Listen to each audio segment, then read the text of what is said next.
नमस्ते दोस्तों, आज इस वीडियो में हम बात करेंगे रेडिको खैतान के स्टॉक के बारे में। ये एक अल्कोहल वाला स्टॉक है। अगर कंपनी के रिटर्न्स की बात करूं तो कंपनी ने एक साल में अराउंड 50% का रिटर्न दिया है और कंपनी ने 5 साल में अराउंड 400 से 500% का रिटर्न दिया है। जी हाँ, कंपनी ने काफ़ी अच्छा परफॉर्मेंस दिखाया है पिछले 5 सालों में और ये स्टॉक काफ़ी फेमस भी हो रहा है और हो भी चुका है। रीज़न क्या है? रीज़न यही है कि ये जो रेडिको खैतान की कंपनी है ये दारू बनाती है, प्रीमियम दारू भी बनाती है, देसी दारू भी बनाती है। ठीक है, वीडियो में हम यही सारी चीज़ें समझने की कोशिश करेंगे कि इनका जो फेमस ब्रांड है मैजिक मूमेंट, इसका मैजिक मार्केट में कैसा है, यानी कि ये मार्केट में अपनी कौन सी पोजीशन होल्ड करता है। और अगर आप इन्वेस्टर हो रेडिको खैतान के, या आप सोच रहे हो कि रेडिको खैतान जो अल्कोहल बनाने वाली कंपनी, आप इन्वेस्टमेंट के लिए सोच रहे हो, तो ये वीडियो आपको पूरा देखना चाहिए। जी हाँ, क्योंकि क्या होता है ना, देखो आजकल जितने इन्वेस्टर है उनके पास किसी भी कंपनी का नॉलेज केवल उस कंपनी का 1 मिनट का ही नॉलेज है। ज़्यादा से ज़्यादा 1 मिनट का नॉलेज है, नहीं तो 30 सेकंड का नॉलेज है कंपनी के बारे में। मतलब मैं ऐसा क्यों बोल रहा हूँ, क्योंकि देखो ज़्यादातर जो इन्वेस्टर है वो बस रील्स में देख के और एक छोटी सी शॉर्ट्स वीडियो देख के 30 सेकंड की, 1 मिनट की, बस देख के बहुत मोटिवेट हो जाते हैं और बोलते हैं अरे भाई ये तो दारू वाली कंपनी है, चलो चलो इन्वेस्ट करो, इतना रिटर्न दिया उतना रिटर्न दिया। पर अगर आप एक इन्वेस्टर हो तो आपको कंपनी के बारे में सब चीज़ जानने का अधिकार है और जानना चाहिए। क्यों जानना चाहिए? अगर देखो मैं एक चीज़ आपको बताऊं कि अगर हम सब्जी लेने जाते या एक धनिया भी लेने जाते तो हम उसको 2 मिनट तक देखते। मतलब देखते क्या है, मतलब उसको बोलते भाई अच्छा धनिया डाल। अगर हम कोई टमाटर ले रहे या मटर खरीदने जा रहे 5-10 रुपए की चीज़, हम सब्जी खरीदने जा रहे 50-60 रुपए की चीज़, तो उसको भी हम 10 बार देखते टमाटर को ऐसा करके, ये सड़ा है कि अच्छा इसको निकाल दे उसको अच्छा है। जब हम भाई मतलब कोई सब्जी जब खरीदने जा रहे हैं उसमें हम अपना 5 मिनट टाइम दे रहे हैं, तो भाई स्टॉक में क्यों नहीं हम 10-15 मिनट टाइम दें? हम क्यों केवल 1 मिनट टाइम दें?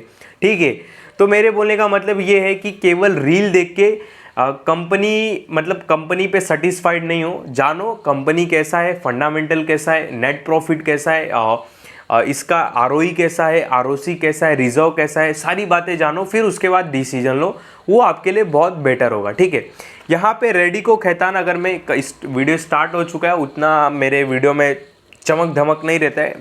केवल मेन मुद्दों पे हम बात करेंगे, ज़्यादा तामझाम नहीं करेंगे। ठीक है, कुछ उसके फेमस ब्रांड भी दिखते रहेंगे। रेडिको खैतान के 8PM काफ़ी फेमस ब्रांड है। उसके बाद और भी ब्रांड है। 8PM थोड़ा प्रीमियम में आता है। बहुत सारी चीज़ें इसके लिए बताने के लिए आपको एक एक करके मैं बताता हूँ, फिर बाद में हम कंपनी के फंडामेंटल के ऊपर आते हैं। ठीक है, फिर देखते हैं वैल्यूएशन कैसी है कंपनी की, हाल फिलहाल ठीक है, ज़्यादा है, कम है, उसके ऊपर भी बात करेंगे। कंपनी की बात करूँ तो कंपनी 1943 में स्टार्ट हुई थी। 82-80 साल हो चुका है कंपनी को। अगर इनके फेमस ब्रांड की मैं बात करूं तो जैसे कि देखो मैजिक मूमेंट, 8PM, मॉर्पेस और 1965 विक्ट्री रम, 8PM विस्की, कॉन्टेसा रम, ओल्ड एडमिरल ब्रांडी, ये कुछ इनके फेमस ब्रांड है। ठीक है, अगर मैं मैजिक मूमेंट की बात करूं तो मैजिक मूमेंट का मार्केट शेयर 60% है इन वोडका सेगमेंट में। अगर वोडका की केवल मैं वोडका सेगमेंट में बात करूं तो जो मैजिक मूमेंट है इसका मैजिक है भाई, फर्स्ट नंबर मतलब होल्ड करता है। इसका मार्केट शेयर अगर मैं बात करूं वोडका वाले सेगमेंट में मैजिक मूवमेंट का, तो 60% का मार्केट शेयर होल्ड करता है और ये फर्स्ट नंबर पे लीडिंग ब्रांड है, लीडिंग कंपनी है, जो कि काफ़ी अच्छी बात है। तो वही बोलता हूँ ना, वीडियो अगर आप अच्छे से लंबी वीडियो देखोगे तो आपको ये सारी बातें जानने के लिए मिलेगी। तो कल को आपको कोई पूछता भी है कि आपने रेडिको खैतान में क्यों इन्वेस्टमेंट किया, तो आप बता सकते हो कि इनका जो वोडका है उनका मार्केट शेयर ज़्यादा है, ज़्यादा बिकते हैं। ठीक है, इसके लिए आपको पूरा वीडियो कभी भी पूरा देखना चाहिए, क्योंकि मेहनत भी लगता है बनाने में। ठीक है, यहाँ पे देख सकते, यहाँ पे लिखा है कि the brand has seen 21% volume growth in the last financial year. मतलब लास्ट फाइनेंशियल ईयर बताऊँ, ये जो मैजिक मूवमेंट की ग्रोथ है 21% देखी गई, जो कि काफ़ी अच्छा है। ठीक है, और फेमस ब्रांड भी बताए, वो याद रखना क्योंकि आगे मैं रिपीट करूंगा। यहाँ पे मॉर्फेस ब्रांडी हैज कैप्चर और 64% market share in premium brandy. अगर प्रीमियम ब्रांडी में किस सेगमेंट में बात करूँ तो इनका जो मॉर्फेस ब्रांडी है, यहाँ पे कहाँ गया ये वाला, ये जो मॉर्फेस ब्रांडी आप स्क्रीन पर देख रहे हो ना, इसका मार्केट शेयर अराउंड 64-65% का है, जो कि बहुत ही अच्छा है, बहुत मतलब बहुत अच्छा मार्केट में लीडर है। अगर प्रीमियम ब्रांडी में बात करूँ, यहाँ पे major supplier of alcohol to defence army, मतलब हाँ। और हाँ, ये जो रेडिको खैतान है इंटरनेशनल भी बिजनेस करते हैं, नेशनल भी बिजनेस करते हैं, यानी कि 29 स्टेट में इनके ब्रांड देखने के लिए मिलेंगे। और आपको करीबन 82 कंट्री में ये एक्सपोर्ट भी करते हैं, और एक्सपोर्ट करने में भी ये लीडर है, मतलब लीडिंग प्लेयर है, ऐसा आप बोल सकते हो, ठीक है। और मेजर सप्लायर है डिफेंस आर्मी को ये अल्कोहल प्रोवाइड कराने में। यहाँ पे मैं आपको कुछ ब्रांड्स वगैरह भी दिखा देता हूँ, जिससे आपको चीज़ें और भी क्लियर हो जाए, ठीक है। यहाँ पे जैसे मैंने इनका वेबसाइट ओपन किया है, ये वेबसाइट देखो, यहाँ पे जैसे इनके ब्रांड्स की बात करूँ तो देखो, डिफेंस के पहले ब्रांड दिखा देता हूँ। डिफेंस में ये एक मेजर प्लेयर है, उनको काफ़ी सारे अपने ब्रांड प्रोवाइड कराते हैं, जो हम डिफेंस के उसमें देखते हैं ना, कैंटीन में दारू वगैरह, तो इनके भी प्रोडक्ट ब्रांड वहाँ पे रहते हैं। ये लोड हो जाए एक बार, यहाँ पे इनके प्रोडक्ट देख सकते हो बहुत सारे यहाँ पे प्रोडक्ट देखने के लिए मिलेगा। मैजिक मूवमेंट प्रीमियम, बहुत सारे हैं, 8 PM प्रीमियम, 8 PM पावर, मतलब उसमें ही 3-4 है, ठीक है। तो देख सकते हो यहाँ पे पेज लोड हो जाए और पर देख लूँ और क्या क्या है। यहाँ पे Radico Khaitan export it is product over 82 ने 85 कंट्री में अक्रॉस ये अपने प्रोडक्ट बेचते, ठीक है। यहाँ पे ब्रांड्स ओपन हो चुके हैं, देख सकते हो कि ये सारे कुछ ब्रांड है। ये भाई जूम क्यों नहीं हो रहे, ये जूम नहीं, हाँ जूम हो रहे, ठीक है। तो देख सकते हो ये कुछ फेमस इनके ब्रांड है, जैसे कि वाइन में बात करूँ तो ये कुछ ब्रांड है इसके। मैजिक मूवमेंट में देखो, वोडका में इनके अलग अलग ब्रांड्स है, ठीक है, मतलब पावरफुल है। मतलब एक मैजिक मूवमेंट लाइट है, थोड़ा पावरफुल है, मुझे नहीं पता, बट मैंने जितनी स्टडी की उससे पता यही चलता है, ठीक है। तो इसमें भी अलग अलग क्वालिटी है। यहाँ पे ब्रांडी की बात करूँ तो ये इनका जो मॉर्पेस, कहाँ गया भाई, अबे इसका ये इन लोग का, हाँ ये पेजी साइट ही नहीं खोल रहे, ठीक है यार। ये कॉन्टेसा क्या है, रम है, ठीक है। कॉन्टेसा रम इनका बहुत फेमस ब्रांड है। 8 PM देख सकते हो, ठीक है। फिर वाई हेल भी देख सकते हो। तो ये सारे कुछ डिफेंस के भी, मतलब ये सारे ब्रांड ये डिफेंस को भी देते, ये बताने का मतलब था, ठीक है। 82 नहीं 85 कंट्री में ये अपने प्रोडक्ट को, अपने ब्रांड को एक्सपोर्ट करते, जो कि काफ़ी अच्छी बात है, ठीक है। लीडिंग एक्सपोर्टर है ये इंडिया के, जो कि काफ़ी अच्छी बात है, ठीक है। और 29 स्टेट में तो इनकी प्रेजेंस है, कोई दिक्कत वाली बात नहीं है। तो ये था कुछ इनके प्रोडक्ट और बिजनेस के बारे में। वही major supplier of alcohol defence, ये हो गया सारी बातें, आपको कुछ ब्रांड भी इनके पता चल गए। और हाँ देखो, ये जो इनका काम धंधा है, ठीक है, ये जो इनका बिजनेस है, मतलब ये जो दारू वाला इनका एक बिजनेस है रेडिको खैतान का, ये कभी ख़त्म होने वाला बिजनेस नहीं। और प्लस इनके जो एक बार जिसको आदत लग जाती है वो पीना ही है, उसको तो पीना ही है, वो तो कभी छोड़ेगा नहीं, ठीक है।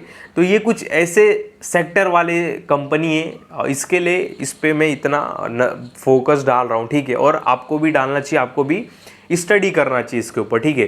यहाँ पे कुछ और हाईलाइट दिखा देता हूँ, जैसे कि देख सकते हो कि magic movement vodka 5th fastest growing vodka, 6th largest vodka है, ठीक है।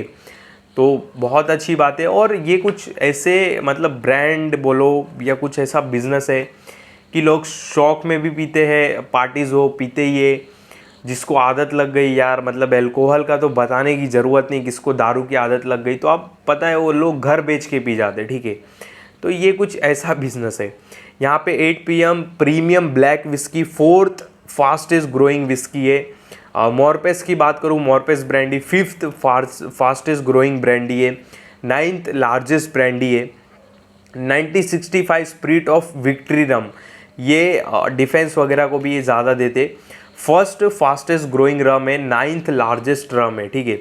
8 PM विस्की बात करूँ तो 10th लार्जेस्ट विस्की, ये बहुत चलता है इनका, बहुत मैंने नाम सुना है। कॉन्टेसा की बात करूँ तो 8th लार्जेस्ट रम है। और ओल्ड एडमारियल ब्रांडी की बात करूँ तो 4th लार्जेस्ट ब्रांडी है, ठीक है। तो ये कुछ मोटा माटी इनके ब्रांड के, और ये अपनी ब्रांडिंग काफ़ी अच्छा करते, ठीक है, एडवर्टाइजमेंट काफ़ी अच्छा करते। इनका जो सबसे फेमस प्रीमियम ब्रांड है वो है रामपुर, ठीक है। तो भी ये भी याद ध्यान देना, ठीक है। रामपुर इनका फेमस है। फिर देखो कुछ प्रीमियम में इन्होंने कुछ लॉन्च भी किए जिन वगैरह, जैसे कि जैसलमेर वगैरह। वही बोला ना, पैकेजिंग वगैरह इनकी बहुत कड़क है। यहाँ पे देख सकते हो बहुत ही अच्छा है। संगम हो गया यहाँ पे, और भी आपको बहुत सारे इसमें देखने के लिए मिलेंगे। बस भाई दारू बहुत हो गया, अब आते हैं इनकी मेन चीज़ों पे, इनकी कंडीशन पे, ठीक है।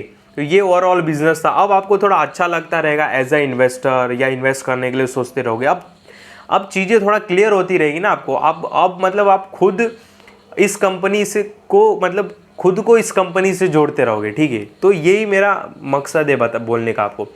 मार्केट कैप बात करूं तो 30,000 करोड़ का मार्केट कैप निकल के आता है कि स्मॉल कैप की कंपनी है ये।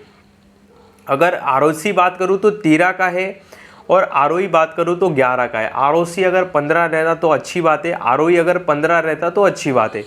तो देखो आरओई इनका कम क्यों है, बीच में क्या हुआ था, लॉकडाउन लग गया था, इसके वजह से बहुत इन पे फ़र्क पड़ा है। इसके वजह से कंपनी का आरओई 11 दिखाई दे रहा है, ठीक है। इस बात को ध्यान देना। अगर इंडस्ट्री का पी बात करूँ तो 39 है, स्टॉक का पी 98 है, थोड़ा हाई वैल्यूएशन है, और ऐसी कंपनियां थोड़ा हाई वैल्यूएशन मांगती भी है, ठीक है। इसके ऊपर भी मैं आखिरी में बात करूँगा। यहाँ पे अगर नेट प्रॉफिट की बात करूँ तो all time high net profit पे बैठे हैं। सेल्स की बात करूँ तो ऑल टाइम हाई सेल्स पे बैठे हैं। यहाँ पे प्रॉफिट ग्रोथ आपको -2% -6% दिखाई देता रहेगा 5 साल का, 2 साल का, पर टीटीएम बेस पे आपको 32% का दिखाई देता रहेगा, ठीक है। यहाँ पे मैं 3 साल और 5 साल वाला बता देता हूँ। ये 3 साल 5 साल में इनका माइनस या कुछ भी रिटर्न प्रॉफिट ग्रोथ क्यों नहीं दिखा रहा है, रीज़न क्या है? रीज़न ये है, एक तो लॉकडाउन बहुत इफेक्ट, बहुत फ़र्क पड़ा इनको, प्लस इन्होंने अपने मैन्युफैक्चरिंग प्लांट वगैरह कुछ खर्चा कर रहे हैं अपने ऊपर, इसके वजह से हमको ये सारी चीज़ें प्रॉफिट ग्रोथ दिखाई दे रही। पर मेरे ख्याल से जो इनके सीतापुर में एक plant I think Uttar Pradesh में ओपन भी हो चुका, वो जैसे ही मतलब खुल ही गया आई थिंक, तो आने वाले हमको 1-2 सालों में उनके प्रॉफिट हमको बैलेंस शीट में दिखेंगे, जिससे कंपनी को अच्छा खासा प्रॉफिट दिखाई देगा। और जैसे दिखाई भी दे रहा है ना, टीटीएम बेस पे देखो तो 32% का प्रॉफिट ग्रोथ है, जो कि काफ़ी तगड़ा है। बाद में स्टॉक प्राइस CAGR बात करूँ तो 33% का CAGR है, 1 ईयर का 34% का CAGR है, वेरी गुड, कोई टेंशन वाली बात नहीं है। रिजर्व की बात करूँ तो अराउंड 2500 करोड़ का रिजर्व पड़ा है, 903 करोड़ का कर्जा है। डेब्ट टू इक्विटी रेशियो अराउंड कितना 0.3 या 0.3540 निकल के आएगा, ठीक है। अच्छा है, कोई दिक्कत वाली बात नहीं है, ठीक है। यहाँ पे देखो होल्डिंग से आपको समझ में आएगा कि हाई वैल्यूएशन क्यों मांगता है इसको, ठीक है। प्रमोटर्स की होल्डिंग 40 है, एफआईज की होल्डिंग 17 है, डीआईज की होल्डिंग 25 है, पब्लिक की होल्डिंग 16 है, जिसमें से कुछ बड़े लोग भी होल्ड करते हैं। मुकुल महावीर अग्रवाल जी भी 1% होल्ड करते हैं, और प्लस जेरोदा ब्रोकिंग जो निखिल कामत जी है जेरोदा के मालिक, वो भी इसको होल्ड करते हैं 1%, ठीक है। तो रीज़न क्या है इसके हाई वैल्यूएशन होने का? रीज़न यही है कि एक तो बिजनेस ऐसा है कि इसके कस्टमर रिपीट कस्टमर है, आदत वाले कस्टमर है, गुलाम कस्टमर है, आप एक ऐसा बोल सकते हो, ठीक है। और प्लस एक वही अल्कोहल वाली इंडस्ट्री हो गई, जिसकी वजह से थोड़ा हाई वैल्यूएशन मांगते हैं।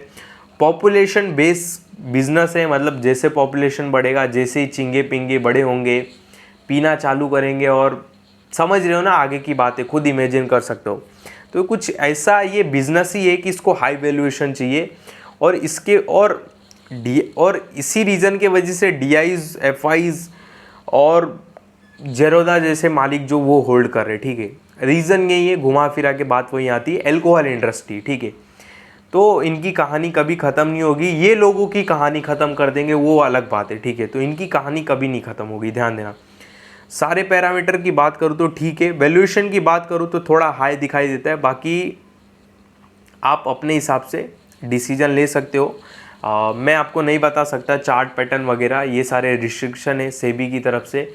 मेरा काम है केवल बिज़नेस को समझाना, नेट प्रॉफिट बैलेंस शीट समझाना, और इससे ज़्यादा मैं नहीं समझा सकता। देखा जाए तो स्टॉक का नाम भी लेना गलत है, बट तो भी यार कुछ ना कुछ तो लेना ही पड़ेगा, ठीक है। तो आप अगर बेसिक आपको support, resistance, 200 moving day average, ये सारी बातें आती है, मैं इतना हेल्प कर देता हूँ।